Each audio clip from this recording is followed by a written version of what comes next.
she was 16 months old, and later on took both of my daughters to Oregon on one of Dad's fishing trips. He wanted his entire family near him as much as possible. One of my fondest memories is of watching my father writing on a novel aboard his yacht, The Fisherman. He worked hard, in deep concentration, writing in longhand and practically oblivious to everything and everyone around him. On his chest were curled 2 kittens. He loved cats, and according to my mother had 19 at one time, all of which she had to care for and feed. I can't remember anything about our life in New York City, where we spent the winters before finally settling in California. I do remember the summers in Lackawaxen, Pennsylvania, and the trips from the East Coast to the West Coast and back each year before Dad finally decided to live in the West. If The Adventures of Finspot has a moral, it must be to stay at home or stay together. The story is about an inquisitive little fish whose mother gave him orders to remain at home while she went away in search of food. But Finspot could not resist the temptation. He had to take a look at the area surrounding his home in the coral. The result of his disobedience was more trouble than he had bargained for, and some very narrow escapes. He barely made it home. I cannot recall the story made much of an impression on me at the age of 10. Perhaps I missed what my father was trying to say to me. He was always overprotective with me since I was the only girl. He thought there was a lot of white slave trade and kidnapping going on those days, and he may have been trying to instill a fear in my mind or make me aware of the dangers to girls. At any rate, he wrote the story, had it typed, and made into a small booklet held together with 2 clasps. It remained practically unnoticed until recently, when its existence became known and others became interested in it.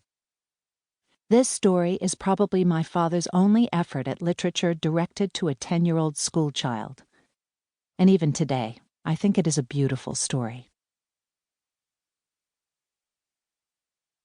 The Adventures of Finspot by Zane Grey. Finspot always peeped out of the little door of his coral home when Mama or Papa were out getting food for dinner.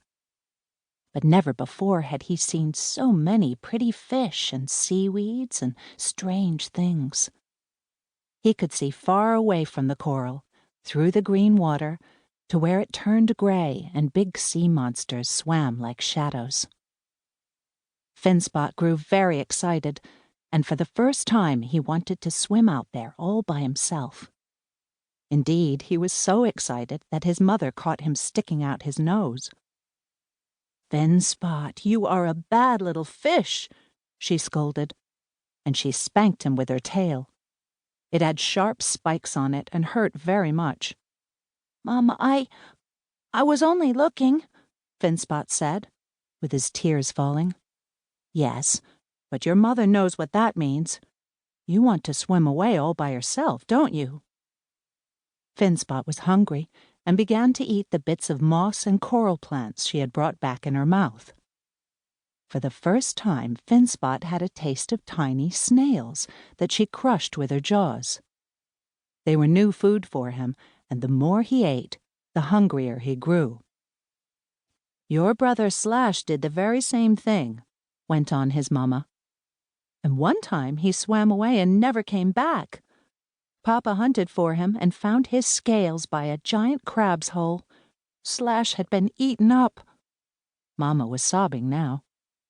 "Mama," cried Finspot, sick to hear that. "It's high time I told you. I've wanted to, but your papa would not hear of it. Finspot, the fish of the sea, little and big, kill and eat each other. Only a few of us, like Pipe and Angel Feather and Blue Stripe and Spotted Trunk, and fish who live near us in coral homes like ours, live mostly on the things that are not flesh. All the rest of the fish in the sea spend their days and nights swimming about to kill someone to eat, or to keep from being killed.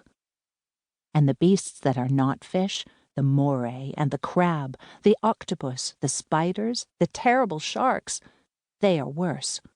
They suck your blood or tear your flesh to pieces." Finspot